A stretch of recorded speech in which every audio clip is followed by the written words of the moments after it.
حضور کی امت سے جس کو پیار نہیں ہے، حضور کی امت سے جس کو محبت نہیں ہے، حضور کی محبتوں کا کبھی بھی مستحق نہیں ہو سکتا۔ میرے بزرگ فرمایا کرتے تھے جس کے بچوں سے تم پیار کرتے ہو اس کا باپ تم سے پیار کرتا ہے۔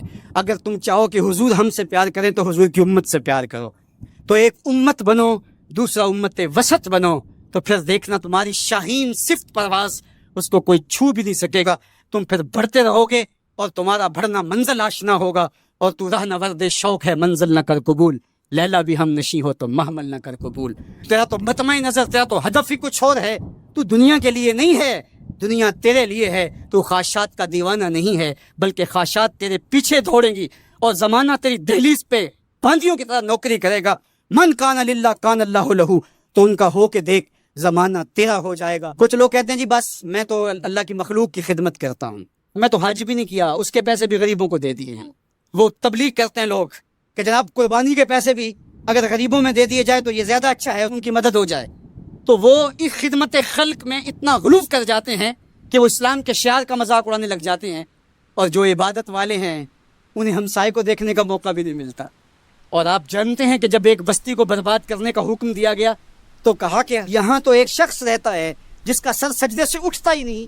کہا میرے بندوں کے اوپر قیامتیں ٹوٹیں اور ان کے اوپر ظلم اور جبر کے پہرے ہوں، اور اس کے ماتھے پہ شکن نہیں آتا، اس کے سمیت ہی بستی کو لٹ کے رکھ دو۔ یار عبادت کرتے ہو لیکن ہمسایوں کا خیال بھی رکھو۔ میرے حضور علیہ الصلوۃ والسلام نے لعاب پھینکا نا تو صحابہ نے اپنے ہاتھوں پہ لے کے اپنے منہ پہ من لیا۔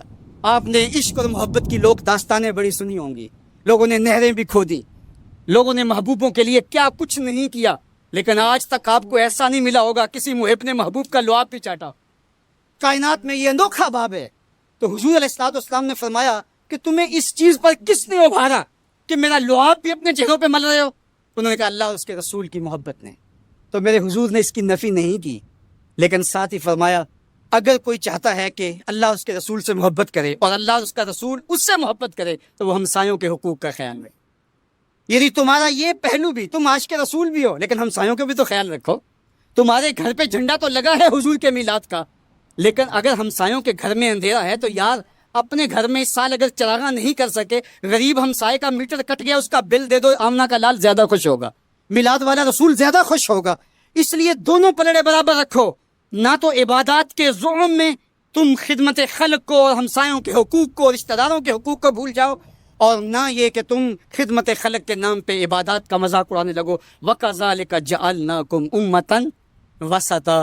ادارت المصطفیٰ دونوں بازوؤں کے ساتھ اڑنے کی فکر رکھتا ہے، اور امت وسط کے مزاج کو لوگوں میں راسخ کرنا شروع ہوتا ہے۔ ظاہر ہے جب کبھی اس بازو پہ زور پڑے تو کبھی اس بازو پہ زور پڑے تو بازو جھکنے لگتے ہیں، تو میرا اللہ مدد کرتا ہے، نصرت دیتا ہے۔ تو کبھی ہمارے کسی بازو پہ فتویٰ بھی آ کے جو ہے وہ زور ڈالتا ہے، کبھی کسی فتوے کا میزائل لگتا ہے، لیکن ہم تو بلے شاہ کی بولی میں کہتے ہیں بلے آلو کی تینوں کافر کافر آکھن تو آہو آہو آکھ۔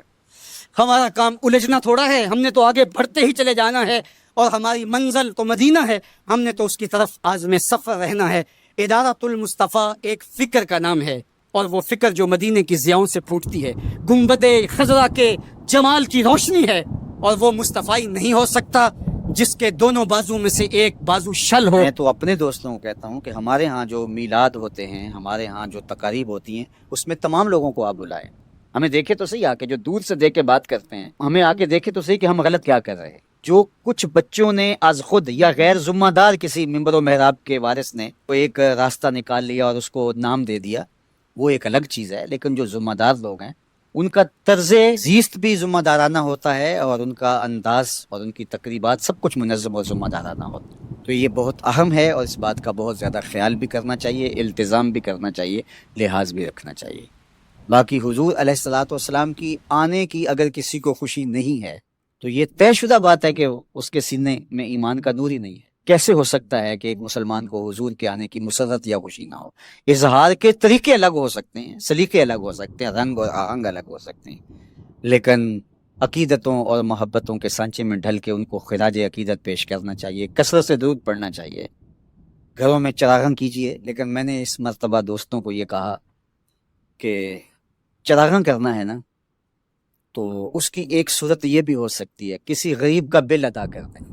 آج کل لوگ پھنسے ہوئے ہیں، تو اس کے گھر میں جو چراغاں ہوگی اس سے کیا میلاد والا رسول خوش نہیں ہوگا کہ میرے امتی کے گھر کے اندر روشنی ہو رہی ہے اور یہ میرے نام پر یہ اس کو پیسہ دیا گیا ہے؟ تو حضور اس سے بھی تو خوش ہو سکتے ہیں۔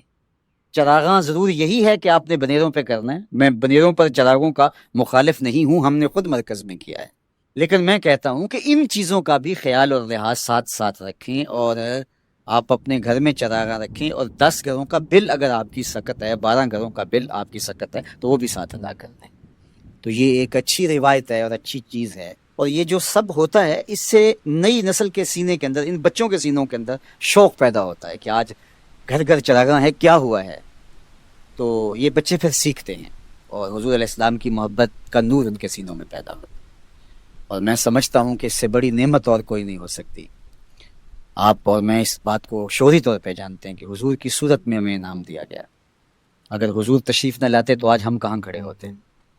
اور یہ وہ عالی مرتبت اعزاز ہے جو ہمارا مقسوم ہوا کہ اس اعزاز کے لیے امتیں تڑپتی رہیں، 12 نبیوں نے آرزو کی ہے، لیکن میری خوش قسمتی میں تیرا امت ہے۔